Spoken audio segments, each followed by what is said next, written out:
Thank you very much. I am happy to be here with you, and I'm happy that the car started even this morning. I was a bit unsure if it would, but after 4 or 5 attempts, it came alive, and I could drive here. I'm not lamenting the weather. I think for me, this is a unique experience. This is not something I usually have, this kind of weather. As a Norwegian, I'm used to winter.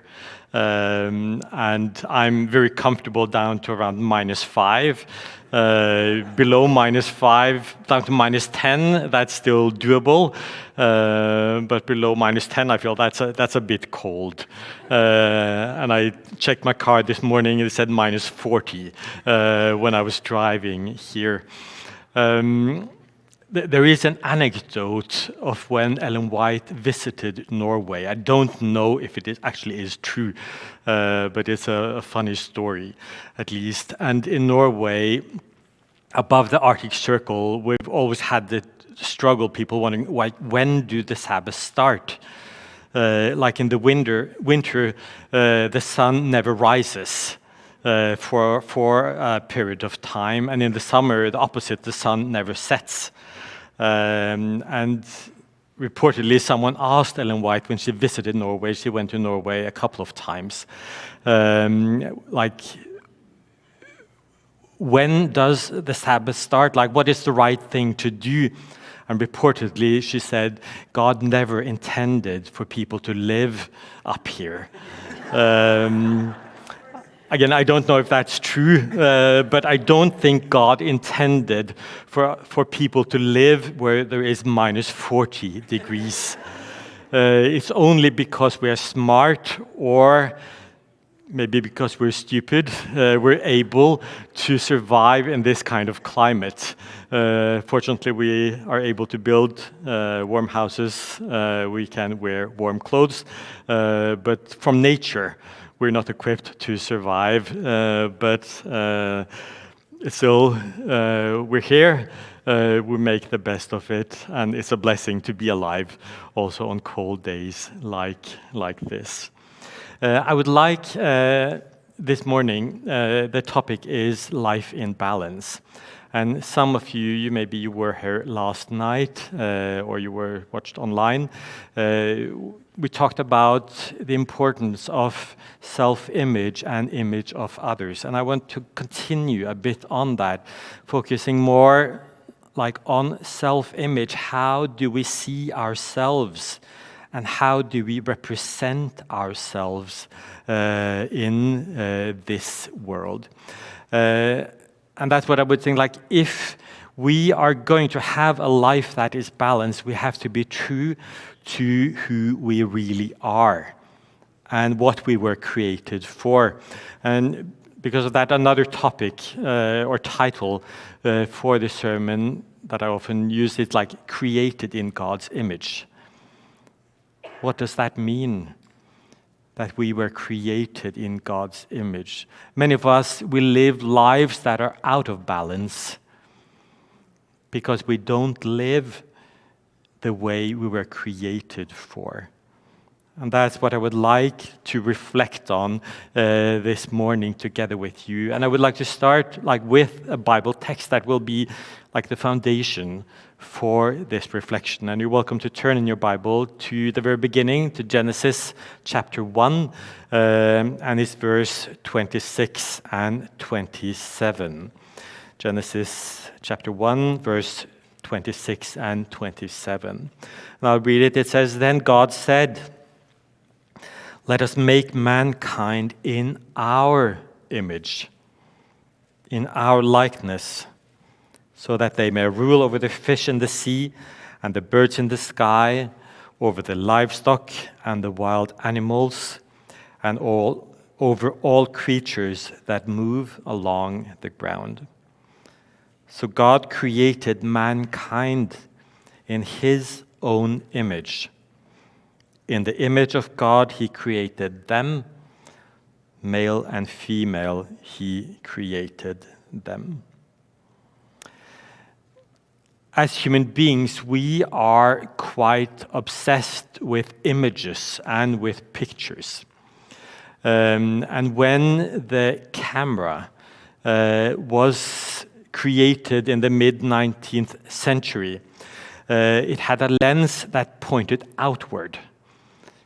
Like we used the camera to photograph things we saw around us. That's what we did for until we invented these devices, which have two cameras, one on the back to photograph what's around us, but it also have a front camera. And since we got these things, selfies have become a thing that many of us like, and we do selfies. In a way, we can say that we use the camera to turn away the attention from what was around us to some extent, to turn the camera against ourselves and to look at ourselves. And in some ways, we can say we live now in an age of selfies. If you are on social media, you see selfies every single day. Or videos of people filming themselves.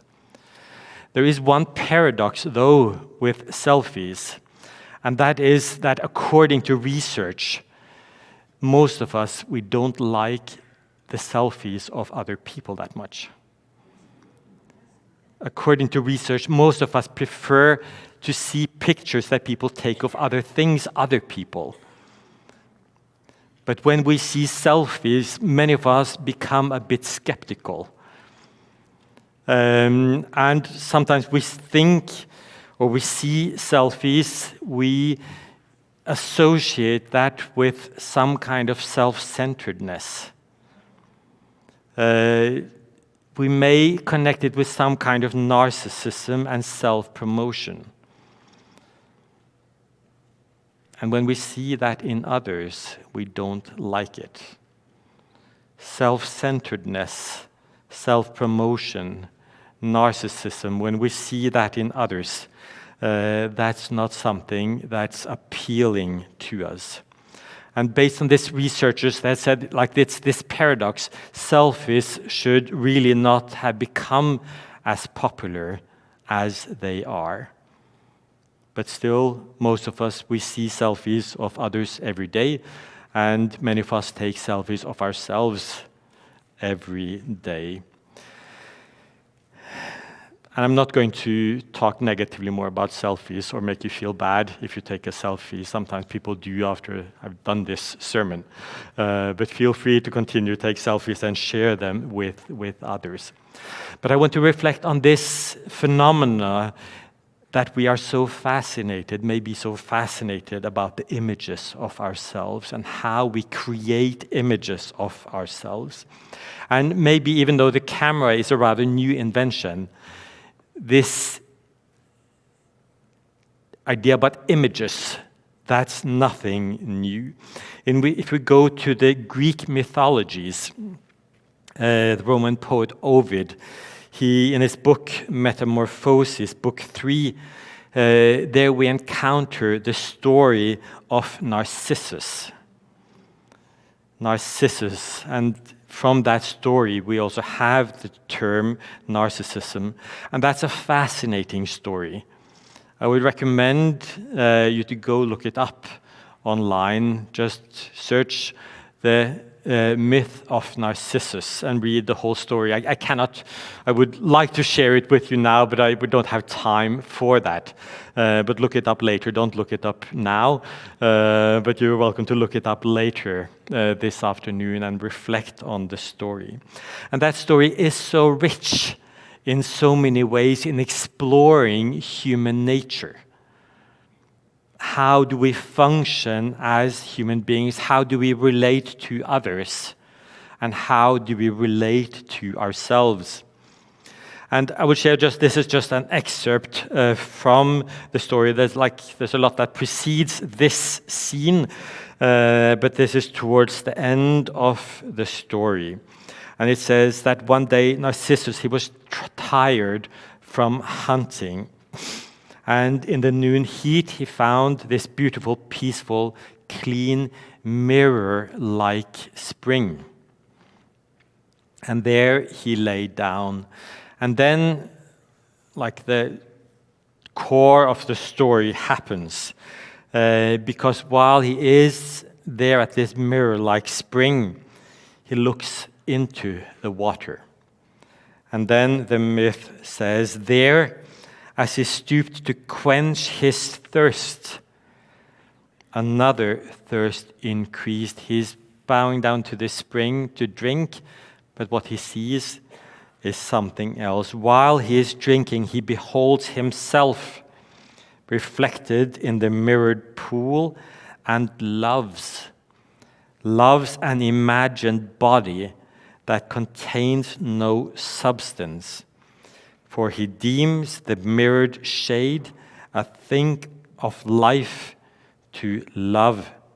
He cannot move, so he marvels at himself. He looks into the spring, he sees the mirror image of himself, and he falls in love with what he sees there, which it's just an image.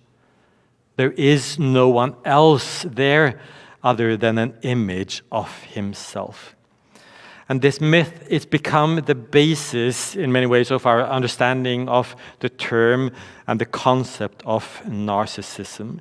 One of the challenges there is that the narcissist is a person who is not able to love someone else, but who seeks and loves the image he or she has created or believes in about himself or herself. But the myth, it says that this is a wasted kind of love, because this image, what he sees here in the pool, it's not something that actually truly can love him back. It's just an image. It cannot love him back. It's not something that he can relate to. And when ultimately he realizes this, then he despairs. He realizes that all this is in vain. And in the story, in the end, he dies there by the pool because he's not able to free himself from this image, which is really nothing. It's just an image. And there by the pool, he dies. And this has become a story that I think is still relevant to humankind and understanding ourselves. We live not only in an age of selfies, but in some ways we may say also we also live in an age of narcissism. The story of humankind and the problems in the story of humankind is very much a story about narcissism. And I would also say that the story of sin at its root is a story about narcissism. There's a group psychotherapist that's called Pat McDonald. She wrote in an academic journal in 2014. It's the Journal of Psychodynamic Practice. This is a secular academic journal, but this is what she writes there in this article. She says, ever-increasing levels of greed, self-obsession, superficial relationships, arrogance, and vanity are everywhere apparent and not making us happier. Narcissistic traits involving vanity, arrogance, feeling special, lacking empathy, and having little regard for others are becoming increasingly common. This is a psychologist writing in an academic journal. This is not someone writing in some kind of religious magazine. This is written in an academic psychological journal. But these words remind me very much of Paul's words when he writes to Timothy. And this is the second letter to Timothy. Paul writes 2,000 years ago almost, "There will be terrible times in the last days. People will be lovers of themselves, lovers of money, boastful, pride, abusive, disobedient to parents, ungrateful, unholy, without love, unforgiving, slanderous, without self-control, brutal, not lovers of the good, treacherous, rash, conceited, lovers of pleasure rather than lovers of God." And if we would dare to add something, not lovers of God, not true lovers of other people, but self-obsessed, self-centered. MacDonald, she continues in her article, she says, "There may be serious disturbances in self-esteem which can ensnare the individuals, just like Narcissus, in a shallow world of self-obsession and grandiosity with no warm or loving relationships." Grandiosity is a defense against deep feelings of inferiority and is neither constant nor consisting, leaving the individual torn between thinking himself wonderful or worthless.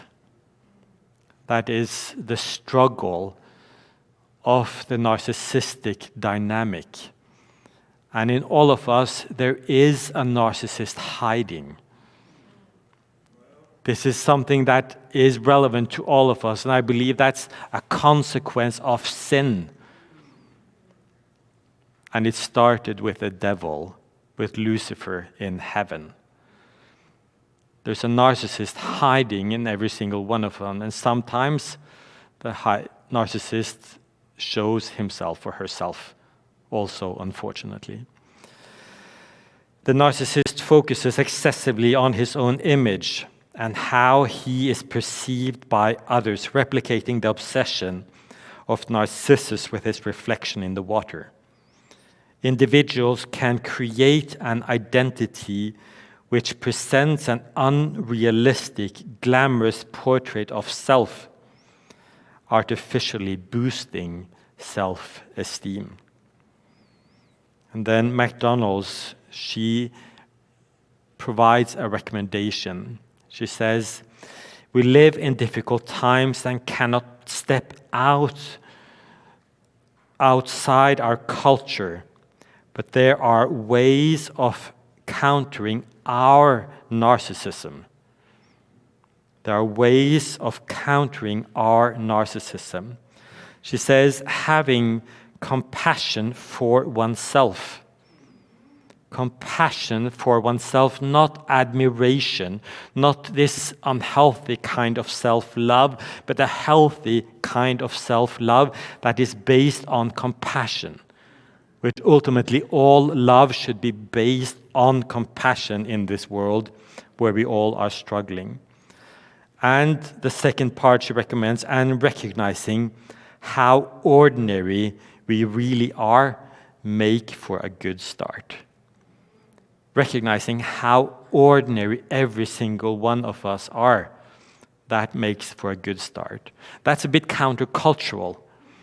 Because there's so much in our culture and in our mindset that we are focusing on what makes us special, what makes us exceptional, what makes us stand out from others. But those are narcissistic tendencies.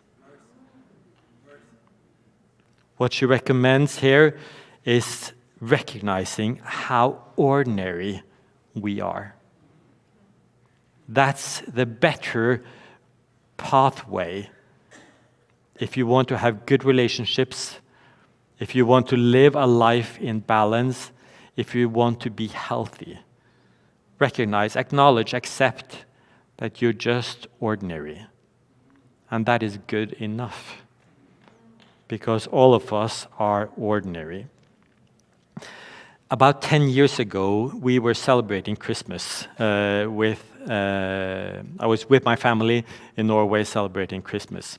And my sister and brother and their kids were also there. And me and my brother, we were having in the kitchen this talk with my then 4-year-old niece.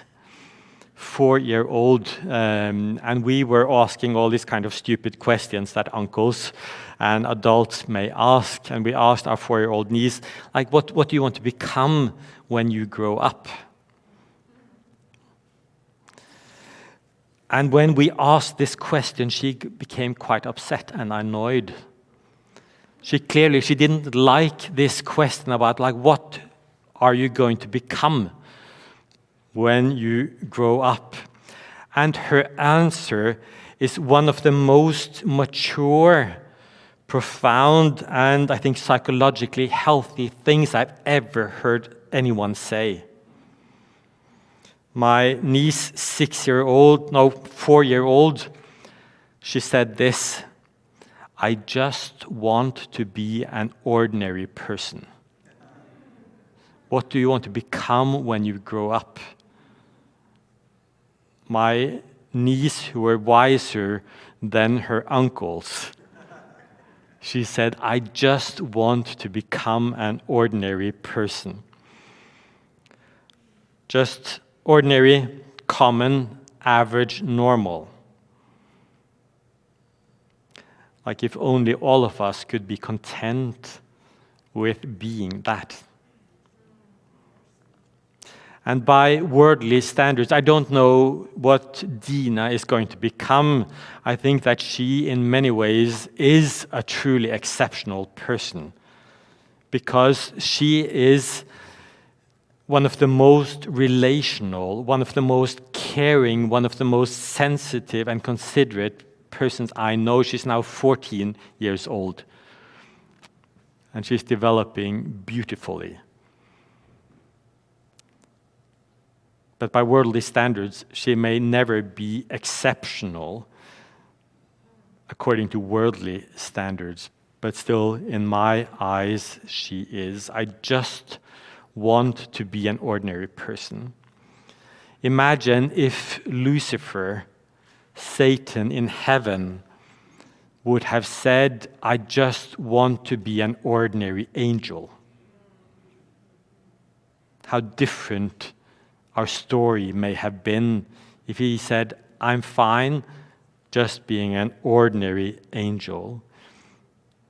Imagine if Adam and Eve in the Garden of Eden had said, we just want to be ordinary people. They would have been able to withstand the temptation that they faced at the tree. And imagine if the narcissist in every single one of us could have said instead, I just want to be an ordinary person. If only we could stop creating these grandiose images, inflated images of ourselves, and not be obsessed with me, myself, I. I think in the biblical story, Lucifer is the prototype narcissist. And I think the way it's presented in Isaiah chapter 14, where his words are referred to. I want to read with you and like notice the self-centeredness in these words. Isaiah chapter 14, verse 13 and 14. You said in your heart, I will ascend to heaven above the stars of God. I will set my throne on high. I will sit on the mount of assembly in the far reaches of the north. I will ascend above the heights of the clouds. I will make myself like the Most High. As a psychiatrist, I diagnose him as a narcissist. These are the words, this is the mindset of a narcissist. The focus is on I, my, and myself. And the decline and fall of the devil was his obsession, his focus on I. And the downfall of every human being, on every institution, every nation, is the obsession and focus on I, my, or myself, or ourself. And ever since the fall of Satan, and following that, the fall of mankind, the great misunderstanding for us has been, what does it actually mean to be in the likeness of God? What does it mean to be in the image of God? As humans, we have bought into the delusion of the devil about what this means. Satan and then man, we envied and desired God's greatness, His highness, His superiority. We have craved to be exalted, similarly to God. But that is not what it means to be in the likeness of God. That's not what it means to be in the image of God. True likeness with God, being in the image of God, it is being relational. Being in partnership, in fellowship, in community. God, He is focused on the we, not I. That's the big difference, or one of the big differences between Satan and God. Satan and all who follow him are obsessed with I. God, He's always focused on we. When we focus on the I, then we want to be exalted, then we want to rise above others. But when we focus on we, then we desire relationship with others, being one of, not above, being ordinary. We are content with that. We are happy with that. When we look at the creation story in chapter 1 in Genesis, when God creates, most of His acts of creation, they are initiated with the words, let there be, or just let there be light, let the waters, let the earth bring forth, and so on. It continues like that. And I would say, I'm thinking, in these words, God doesn't really reveal who He is. But when it comes in the story to the creation of man and woman, His words change.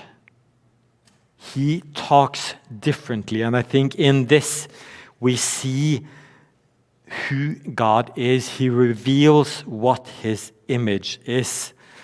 He reveals Himself by saying, let us create. Let us, not just let there be, let us in our image, in our likeness.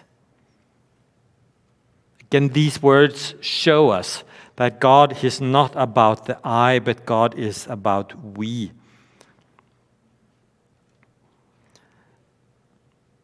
the story of mankind's creation really, I think, is not a story of mankind being elevated above the rest of creation.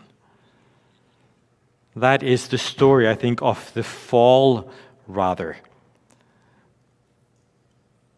Since the fall, we have desired to be exalted, even desired to be exalted like God. Our big problem is that when we are disconnected from God, we struggle to tolerate that we are just ordinary. When we are disconnected from God, we struggle to tolerate how small we truly are. And therefore, disconnected from God, we are driven to compensate by creating images of ourselves that are bigger than what we truly are. And these are false, fake, inflated images. Narcissism, it's all about I, me, and myself, as opposed to we, us, our, and ourselves. Narcissism, I think it's the antithesis, it's the opposite of what the image of God is. The image of God is the we. It is the reflection of the love, the benevolence, the harmony of the triune God, the Father, the Son, and the Spirit, in relationship, in partnership, in fellowship, in community. The image of God is expressed, I think, in the creation of them, the male and female, the couple, and beyond that, the community of mankind.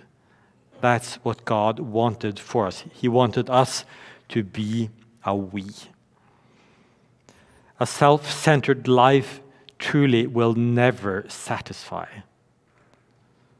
Fame, fortune, any greatness according to human standards, whether that's being some kind of celebrity or the Prime Minister of Canada, that in itself will not satisfy.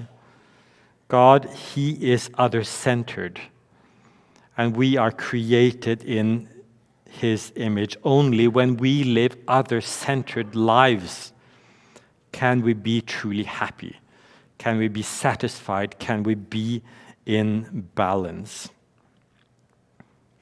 As we are created in God's image, we are called to reflect God and who He truly is to the rest of creation. His character, His love, His goodness, His benevolence, His care, and His joy in relating. That's what the kind of life that we are called to live. And that is ultimately what life is about for us. That is the kind of life that we ought to live. And I believe that in those who live this way, who live other-centered, when we do that, then God's image is evident in our lives. I will close just with reading the text again from Genesis. Then God said, "Let us make mankind in our image, in our likeness, so that they may rule over the fish in the sea and the birds in the sky, over the livestock and all the wild animals, and over all the creatures that move along the ground." So God created mankind in His own image. In the image of God, He created them, male and female. He created them. Amen.